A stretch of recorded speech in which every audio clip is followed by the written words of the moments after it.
All right, so we have here head coach Lorne Donaldson.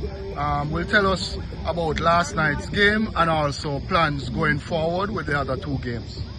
Really, there's not much to say about last night. We weren't good, so obviously at least we know that, and there's factors to that.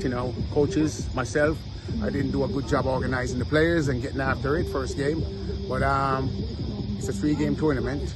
We can't be as bad, so we have to be better next game. And I'm looking forward for now. We have a full complement of players to go on with the tournament and be much better. Okay. So as you said, coach, the other 6 players came in last night. So they came in the morning before the game. So you weren't able to use them, but now for the next game you have the full contingent. How will things shape up from here? And that's why we came down here to try to make the adjustment. The only adjustment we're making now is trying to come from the winter climate to a hot climate, summer climate in Australia.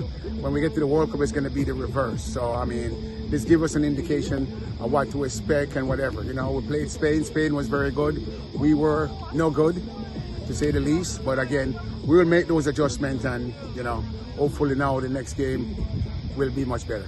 And did you get a chance to see the other 2 teams who played last night? That's Czech Republic and Australia. Just a little bit. We're going to go watch all the tapes. We didn't, because of transportation, we couldn't stay. So we just get a glimpse of it. But after training today, we're just going to go back and just look at that team and do what we need to do. Okay, thank you, coach. And all right, the best. Good.